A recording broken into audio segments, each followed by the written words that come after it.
We're live! Greetings and salutations, humans. Fellow humans, I suppose would be their way of saying that. Makes it sound like I'm not human, which could be true. You never know. Anyway, hi folks. It is I, Mallory, and it is Lunch with Mal. It is January 1st, so most of you are probably going to watch this on replay because you're sleeping right now.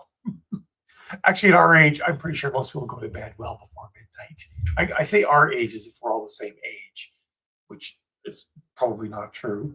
But I do feel like I attract a more mature audience. And by mature, I mean older, not necessarily more mature. In fact, we're likely a very immature audience because we're writers, right? Like I feel like if being called mature is actually an insult to a lot of writers. So um, I mean that in the most non-insulting, loving way possible.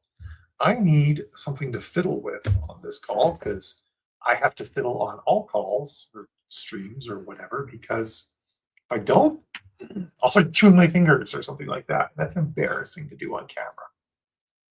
Anyway, we got folks here. So hi, say hello if you wish. It's good to know. Good to see peeps. I'm probably going to keep this to be relatively short today, like only 30 minutes, but I do have a topic that's actually near and dear to my heart. It came up in our weekly roundtable that we had this past Tuesday, 2 days ago. Time is weird. This is the time between times, right? Like there is no actual time right now. Anyway, it was about goals and whether or not goal setting is the right thing for you to do, and whether or not like you could use systems instead of goals. Hey Monique, how you doing? I'm glad you can hear me now. It's much more definitely better that way.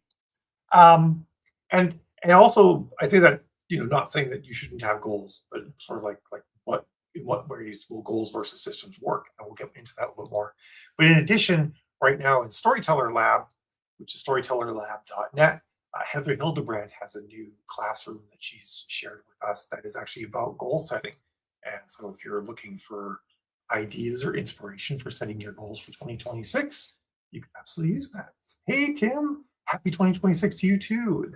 To everybody, of course. Well, wow, we're getting a bit of a crowd here. I guess we are all the types who go to bed at like 10 o'clock on New Year's Eve. Although I guess for some people it's like for Monique it's like the evening now, so or approaching evening, so it's unlikely she'd be in bed by then. Hey Kathy, how you doing? So let's talk about I mentioned goals versus systems and what is the difference between these two and like what does that even mean, goals versus systems? And I think a good way of describing it is kind of like kicking back around to my software development days where I heard this catchphrase, um, convention over configuration, right? So, and you're like, what does that mean now? Convention over configuration. Well, let me give you an idea. Like we put the table of contents at the beginning of the book. It's a convention. No one has to go hunting for the table of contents. It's not in the middle. It's not the end. It's not like 3/4 of the way through. It's not after chapter one. You don't have configuration. You don't have to have anything saying like, hey, go find the table of contents here because we put it at the beginning of the book. And table of contents are formatted a particular way. Therefore, Kindle can pick it up and then display that table of contents to the user. There was no special, you didn't have to do any special configuration to do that. It's all just done by convention. We always do it the same way, and then everything just kind of works without having to think about it. Another great example, that is one up at 7. Okay, Monique, you are crazy. Another great one, and this is not universal, but I sure wish it was, is leaving a building. You push out, the door opens out. You push to go out, you pull to go in. This didn't used to be a convention, and therefore a lot of doors have to have the words push or pull on them. They have to have configuration shown because the convention wasn't always in place.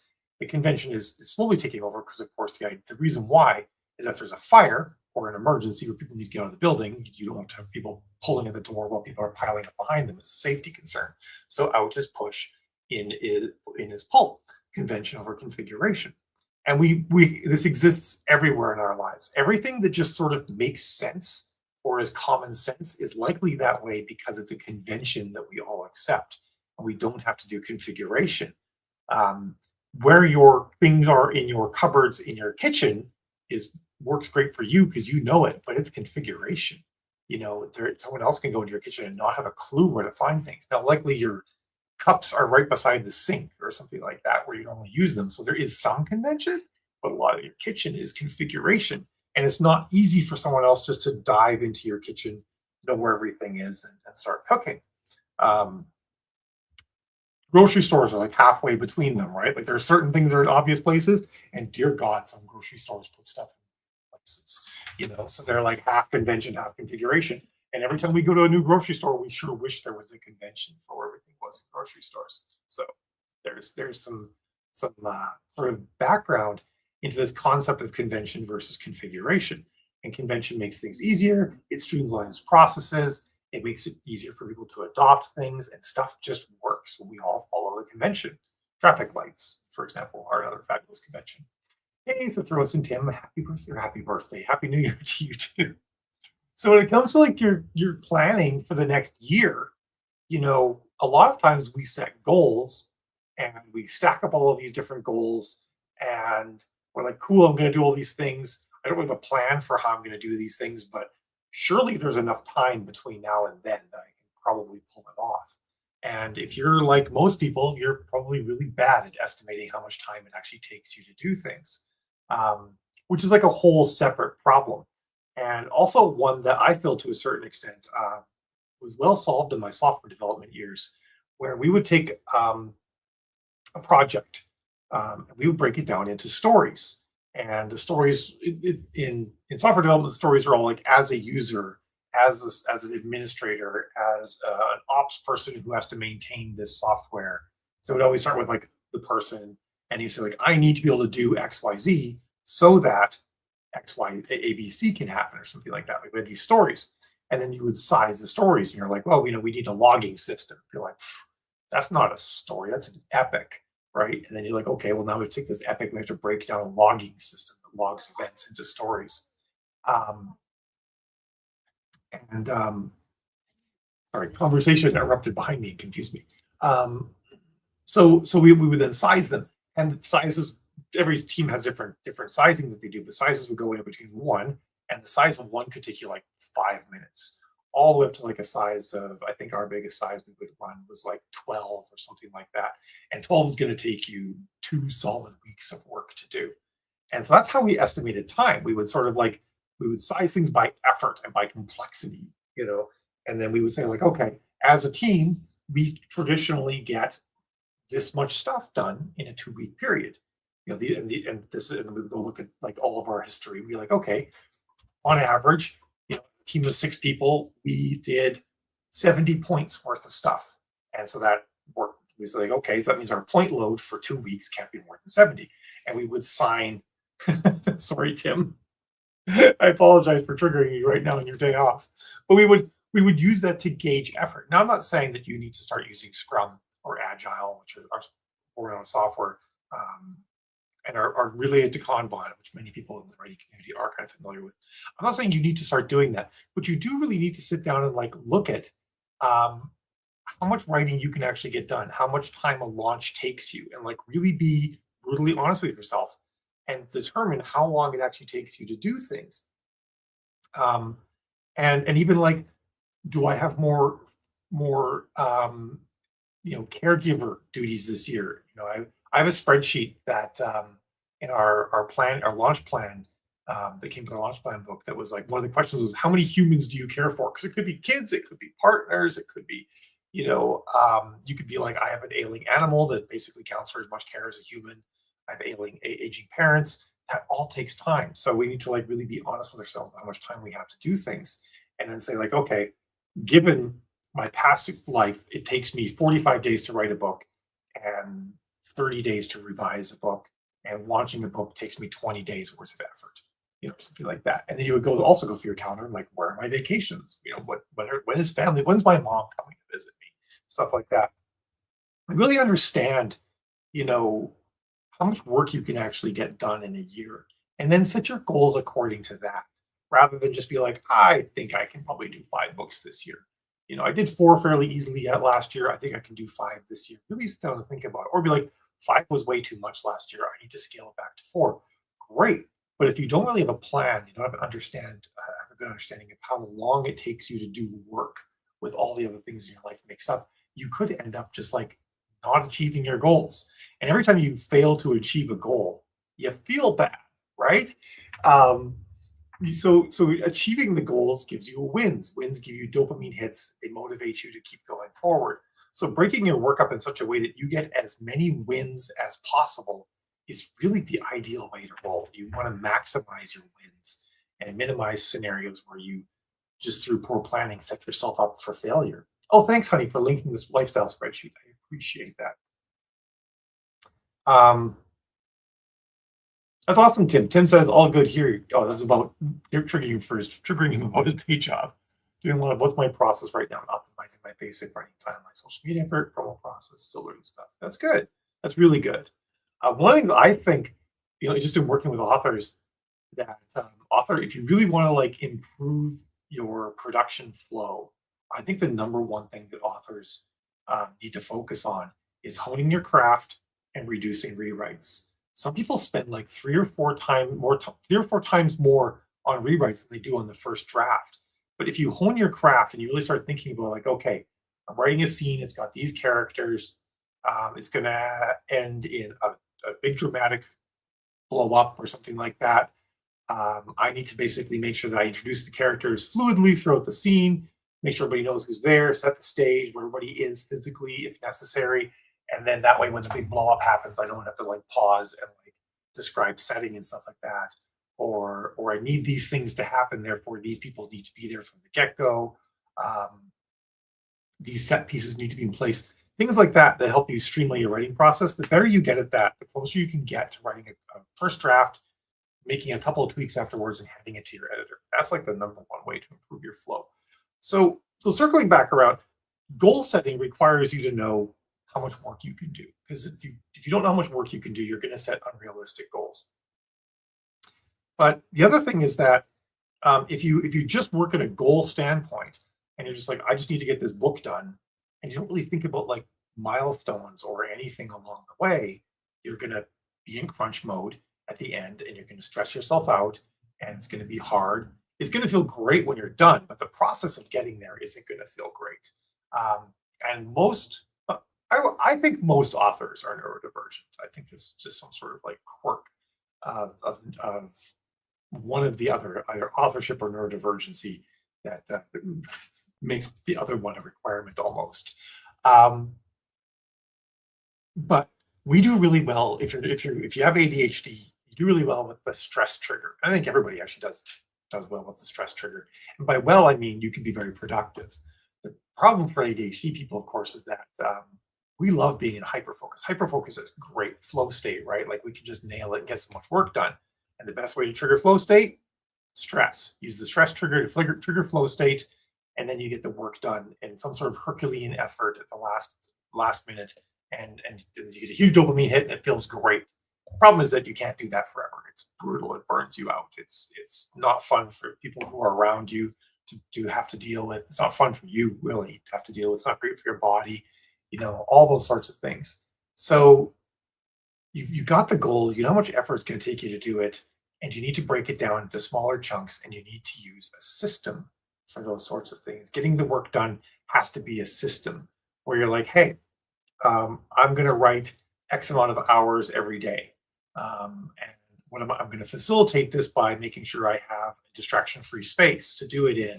I'm going to have the place where I do admin work for my business be different from the place I do writing work for my business, whatever it might end up being. That's actually one of the reasons why Jill and I have leased office space, so that admin writing-wise business can happen in a different space by and large, at least for me, not so much for her. Jill's better at this than I am. From where like writing might happen. Writing can be in a different space. It's about creativity. And then you don't automatically think, oh, I'm sitting here, I should be checking all the work things. So you have systems of like, I'm going to do this much work this week, and I'm going to measure the work in a certain way. For writers, it's fairly easy to measure work by words. Um, or you can measure it by scenes that you have to write or something like that. And and you also say to yourself, I am going to limit social media promotion time to this amount. I'm going to limit admin work to this amount. Because let's be honest, most of the admin work that people do, most of the promotional work, the social media work that we do doesn't massively contribute to our bottom line. The next book contributes a lot more to our bottom line. Depending on where you are in your career, there are certain points in your career where you have to build a fan base, so you have to do that other kind of work. Of course, that'd be part of your systems. What systems am I going to put in place? What goals are those systems going to have? And then go from there. Yes, Kate, I hear you so much. Hello, Deborah. Happy New Year. Deborah said, Kate says, I really need to work on it, not taking a stretch trigger to be productive. It was so hard this last year. I hear you. And it took me years to train myself off that because I relied on it so heavily that after I committed to no longer using the stress trigger to hyperfocus and get work done, I didn't know how to work. So if you are going to take that plunge, it's going to be a transition. It's going to be a little bit frustrating, and you're going to feel like you can't produce things, which is why a system will help. And to kind of give you guys an idea of like what that can look like in practice, back when I was crazy and I was writing a book a week or a book every 2 weeks, I broke everything I did down to day of week. So books always came out on Thursdays. I always, and actually, it's a great day to release your books. Is on a Thursday. You hit your hardcore fans on Friday, build up some reviews, and then you could like launch promos or sales on Monday. Do your big push on Monday. The best email open days are Sunday and Monday. So I scheduled my whole thing around that because I always did countdown deals for all my releases. So I would release the book on Thursday. It would be on pre-order for at least a month, and those 30 days on pre-order counted towards your eligibility for Kindle Countdown deals. So I'd schedule a Kindle Countdown deal on Thursday. I'd schedule on Thursday, but it would be for Sunday. They run Sunday, Monday, Tuesday, and then I would email people on Thursday, the hardcore fans, saying the book's out.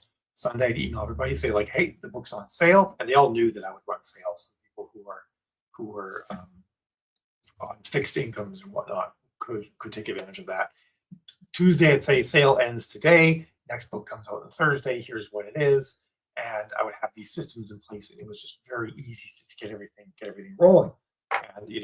And then when I started writing a book, or when I was planning out writing a book, I would make sure a week before that I contacted the cover artist for the following book, so that by the time I was done writing the book, I'd have my cover. Basically, I booked time well in advance, and my cover artist had space in his calendar for me, even though it was like 3 weeks before I needed the cover a lot of the time. So that when I was about to release the book, I already had the new cover in hand, pre-order. Like I had systems in place for everything, and that helped everything run really smoothly. And so it didn't take a ton of thought process to remember how to do everything. And that's the sort of system that you could have as an author that would really help you. Like I run sales every second week on day X, so I'm going to send a newsletter every second week on day X. And you could schedule a lot of that stuff well in advance and barely have to think about it. So that can help you a lot, and it can help you with budgeting your time so that you can meet your goals. All right, so Tim says, I tracked words religiously when I started. Now I kind of focus on chapters written. I read a lot of small chapters, action spies, thrillers, so it's not. Yeah, the chapter thing, so the word thing can be good and it can be bad. It can be great when you're like swinging for the fences and hitting it every time, and really just cranking out the words. But boy, tracking words can really be a demotivator if you're having trouble with a book or with something, with a scene, or you're in burnout or something like that. And so you do need to change your metrics to what's going to help you get the win at any given time. If your metrics are um, if your metrics are such that they're making you feel bad all the time, and you feel like your progress tracking system is just beating you up and demoralizing yourself, then you need to change your progress tracking system. So I like that. I like changing on that. Uh, and that kind of goes back to like the sizing that we would do in the software world. We recognized, like a 1 point story could take you 5 minutes, could take you half an hour. Um, and a 12-point story would take you 2 weeks. And you're kind of looking at that and you're like, well, that doesn't track linearly now, does it? I'm like, no, of course not. And but we still, if someone was going to take on 12 one-point stories, we wouldn't let them take any more work for the 2 weeks, because the process of task switching and getting something, getting stakeholders to approve this small change you made to some wording or something like that, getting it pushed into production. There was a lot of other stuff going on. Then task switching, making sure everything, all your ducks were in a row for the next story. Oh, I need an icon from design, whatever it might be. Even those small little things can actually have a lot of other things tacked onto them. So um, they aren't necessarily small in all ways, and you don't have to, like, it's not only the big Herculean things that matter, right?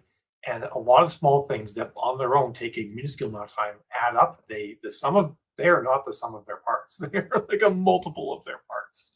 Um, and in a way, it's kind of what writing is like, right? Like, it should be just like, oh, I just sit down and I write for 2 hours a day, and that's going to give me, um, maybe gives you 2,000 words a day, and I'll be done my book in 45 days. And it's just not like that, right?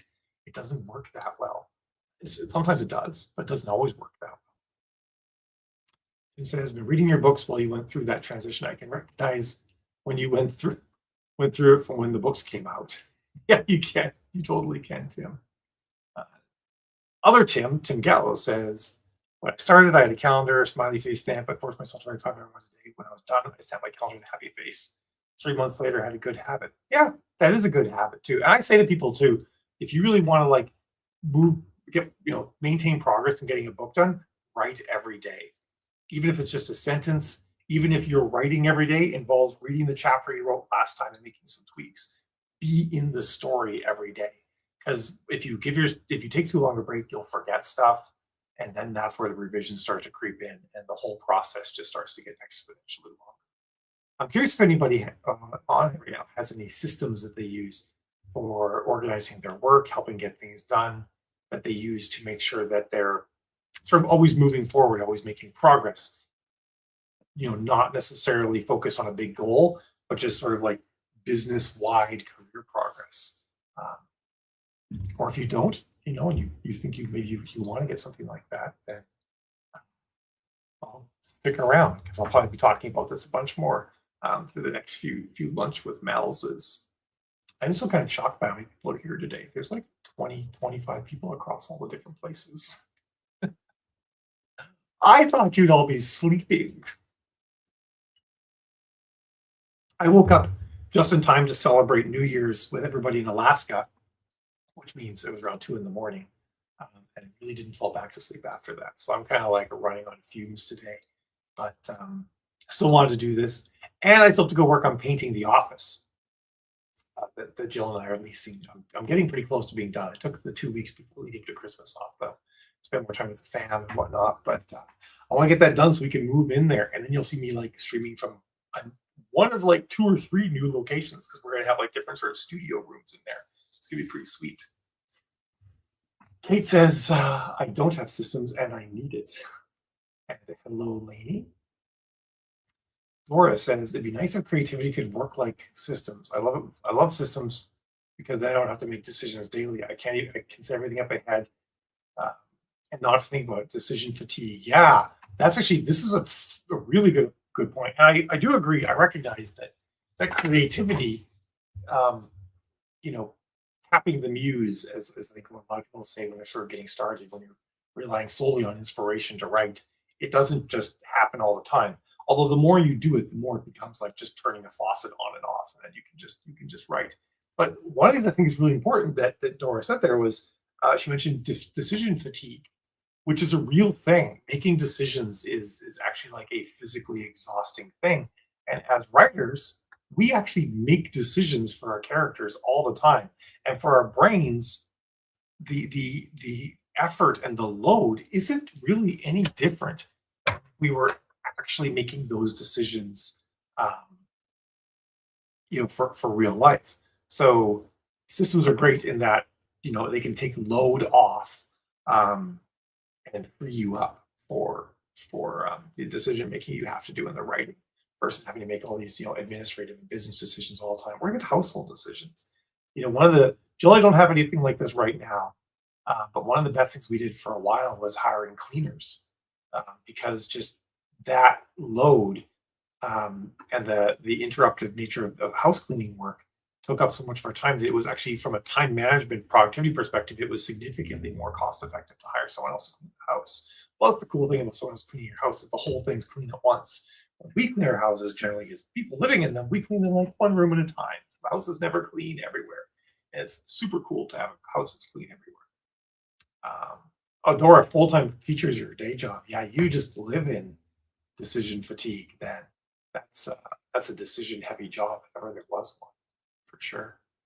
So, so yeah, I mean, there's, systems, and actually, I would imagine that one of the things a lot of teachers do, start thinking back from my days being taught, is there's probably a lot of like stuff that you do by rote. Certain days, certain periods, certain time frames, these things happen, and that like helps out a lot. Tim says, I do daily posts on Facebook in the myth of maybe finding organic traffic. I usually plan it a week at a time. Basically, where research for my books becomes posts, edutainment type content. If you were to doing that, Tim, Facebook is probably the worst place for you to do that sort of thing. Facebook primarily only shows your content to people who are friends with you or who are following you. It's very rare that Facebook surfaces content to other people from sources they don't follow. And for it to do that, they have to be maps of sources, right? Like, that's something trending massively on Facebook for it to show up start showing up in everybody's feed. It's Facebook is a one to few ratio, um, platform, and unless you are have very specific power and reach, as far as Facebook's algorithm is concerned, you're never going to even reach a global audience. Um, Other platforms like Twitter, which I don't think very many people use anymore, Threads, Instagram, TikTok, those platforms are purely trending based first. TikTok is especially trending based first, right? Like, you barely see anything for the people you follow. You see stuff that, like, the algorithm thinks relates to you. So if you're going to put a lot of effort like doing that kind of content, I would do it on Threads, um, Instagram, and TikTok. I'm trying to think if there's anybody else I would really use. I mean, depending on your kind of content, if you're like making like graphs, I think Pinterest could be good. Pinterest is one of the largest social media platforms. I don't think so. Probably for most of us, we wouldn't, unless you're doing really visual stuff. Pinterest wouldn't work. But anyway, those platforms are all have every post has the potential to have global reach, whereas Facebook they don't. So if you're really thinking about like where to like put your effort, I would not be putting it on Facebook. I would be working on building my one to many, outreach elsewhere. Um, Instagram. So yeah, if you're doing any content on Instagram, it has to be video content. Like, still image content only shows to existing followers. Um, but if you want to reach like new people, then it's reels. Tim says, most of my friends get a small trickle of newbies, but I enjoy the posts, so I need to find out a place. Hate Twitter, never really looked at Threads. Threads is really cool because Threads is purely conversational. In fact, posts that have pictures on Threads do terribly. Posts that do not have pictures and are actually like people telling stories do great. There are authors on Threads who basically take chunks of their books and tell them as though they're first person stories, and they do super well. Some of them are taking liberties and just lifting stuff off of Reddit and stuff like that, and you can kind of start to spot those ones after a while. You're like, no, there's no way you have all this content to be sharing. And you do a little bit of research, and sure enough, it's all coming off Reddit. But there are some authors who take chunks of their own stories and they tell them as though it's first person, and it's very compelling, and they get a lot of interaction. Threads is all about actual conversations and communities and stuff like that. It's a great place, um, in my experience. Some people say that the author Threads is really toxic, but I'm not super exposed to that. I whenever I'm on social media, I'm not generally interact when I'm on social media as an author. I'm not interacting with other authors. I'm interacting with readers. So I don't really. That's how I use Threads. So I don't really experience, any of that sort of negativity. Uh, so something to think about. I like that you enjoy the posts. I think you're already making this content. How could you leverage it to actually reach more people? Is sort of what I'm thinking. Um, Doris, do you talk about how you break down your time for marketing, ads, etc.? You mentioned the crazy book timeline, which I remember being too much, but how do you break down the business side? Um, I break down business work into, like, it's very task focused. If I have a task to do on the business side, then I do it. Um, and even when I was like going hard and pumping out tons of books and everything like that, my limit for business time was maybe 3 hours a week that I would spend. Um, I wouldn't spend any time more than that. And I really boiled it down to basically the best return I got on investment was advertising, um, reader magnets, advertising paid books, advertising reader magnets, and then my newsletter. And of course, the reader magnet stuff was all about newsletter growth. And I would also do some multi-author stuff to help with newsletter growth as well. And running my ads for myself took 1 to 2 hours a week.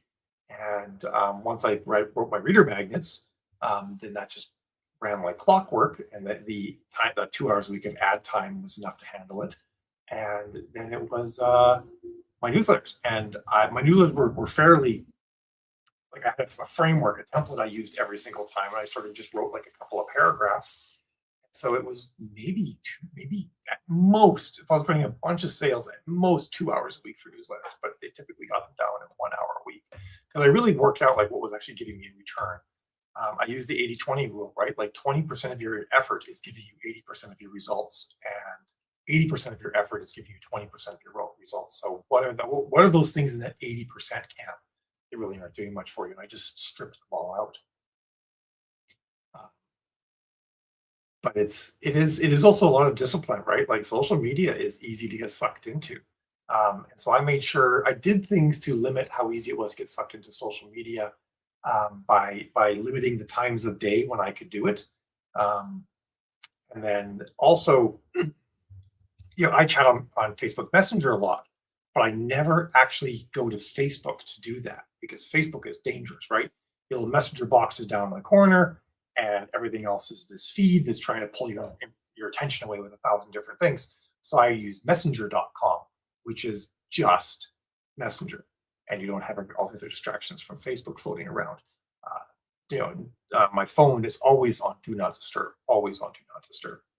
Nothing on my every single time anything on my phone is like, can we send you notifications? The answer is no.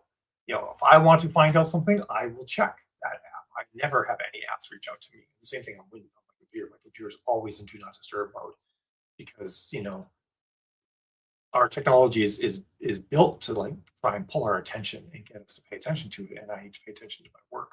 So I try to be very focused and limit my interactions with all sorts of things to be able to get my work done.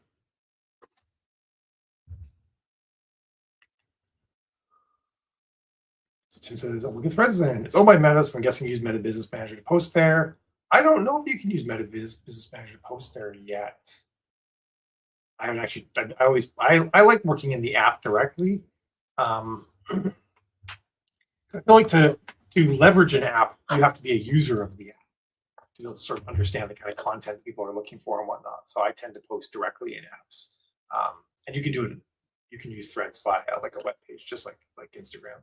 But you can run ads now on Threads. So I'd be shocked if you couldn't do posts through Business Manager as well. Also, my reader magnets find a book funnel. I also joined 2 promos there. Should run ads to the promos or directly to your magnet. To the magnet. Your most valuable readers are the ones that interact only with you and then decide to share their information with you. So I'll run the ads directly to your magnet. And you run a lead ad, not a traffic ad. It's a lead ad. You have to use the Facebook pixel, and then the book funnel will actually tell Facebook when someone signs up, and Facebook will be cool. I'm going to find more people like that. And you can oftentimes get, email addresses for as low as like 15 cents an email address. So $5 a day can get you like, come on, Brady, do math quick. 20 people a day, or take a bit. Let's go with that.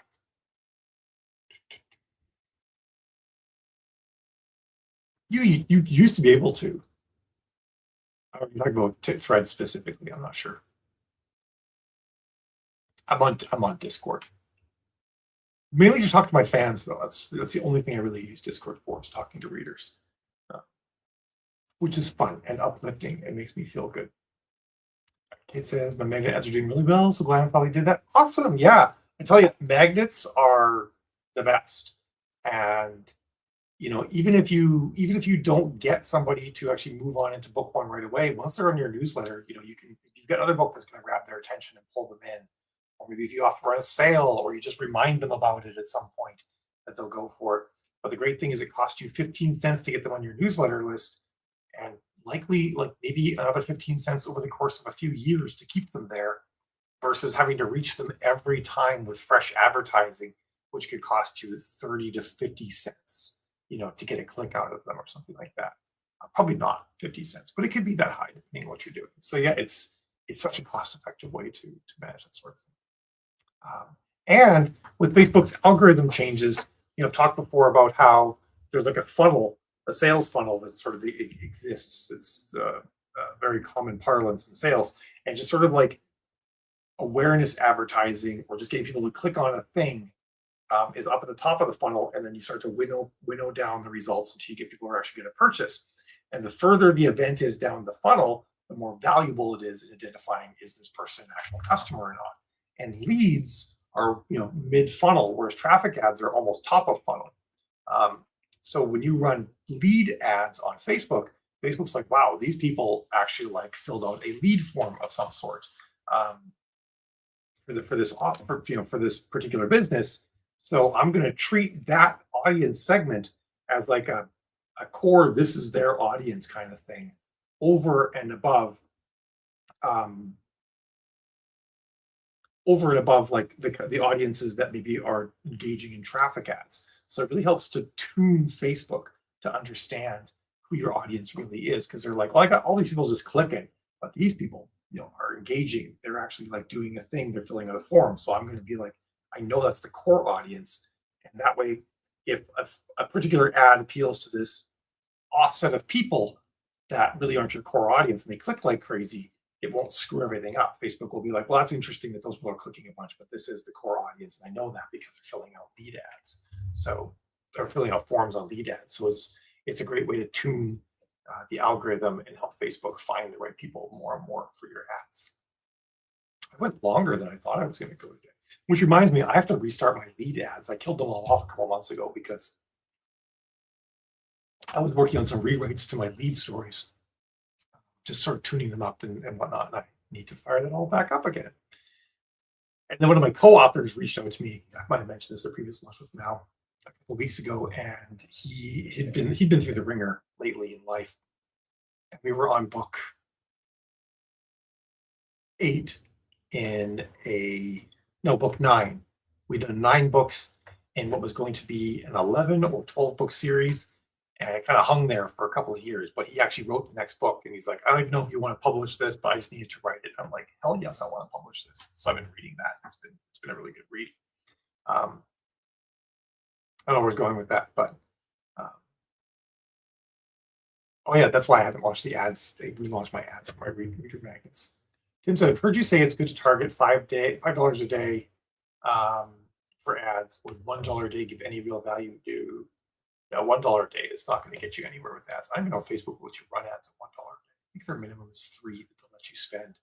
But it's not going to, Facebook's not going to learn who your audience is well enough. It's not going to keep up, because it also only like maintains the learning for a certain amount of time. It's never really going to get a grasp on who your audience is at $1 a day. Put $5 a day into a lead ad. That would be a better use of your money than trying to spread $5 across 5 different ads. My definite recommendation. All right, I am tired, as I mentioned early on, because I didn't get much sleep last night, and I'm having trouble maintaining focus. So I should go before focus completely abandons me and I just ramble incoherently or something like that. I don't think I've done that yet, but I feel like it's a risk. So it's been awesome chatting with you all today. I'm like quite shocked, like I said, that so many of you are like on and hanging out. But I guess it's like, hey, it's a day off. You're not expected to do anything else. Trying to get some writing work done. And I'm with you on that. I'm actually going to be when I'm painting the office. I'm going to 11 Labs has an app for your phone that can read audiobooks to you, but not audiobooks. They'll just read books to you, and the voices are really good. And they actually like they're good enough that the AI narration that 11 Labs does can even tell if it should be a male or female speaker most of the time. So like will change tone and all sorts of things. And so I've taken the book that my co-author wrote. I'm just listening to it while I paint, and it's quite enjoyable. He's definitely still got it after all these years. So, Cuddle with Pups Day. That sounds like a fabulous day. Yeah, Jill actually ends up has done $10 to $20 a day on reader magnets and built like massive mailing lists before book one in the series even comes out, which is pretty awesome. Yeah. What Jill says, we do weekly Q&As and roundtables and stuff like that for people in various levels of our storytelling lab programming, and we're launching a new class on being fluent in Facebook ads starting on the 9th of January. So you get a lot more opportunities to chat and ask questions and stuff too. Very soon, Tim. Very soon. You will get it soon. It is always good to see Jill, isn't it? All right, folks, I'm going to jet because there's turkey soup waiting, and that's super important. Jill just laughed. I'm not sure if that means it's turkey soup is waiting. It was for the turkey soup. Okay, I could hear her saying that. Yeah, and Jill's also working on Jill co-authors me too. She's working on 2 stories for my universe as well. So it's gonna be a good year, which means I need to think about systems and how I'm gonna like go through all of this and not forget things and have things go awry. And I will definitely be talking more about systems in the coming weeks. So I will see you guys then. Have a fabulous day. Happy New Year and all that. And I hope you guys have a long weekend. I hope it's a good long weekend. Ciao.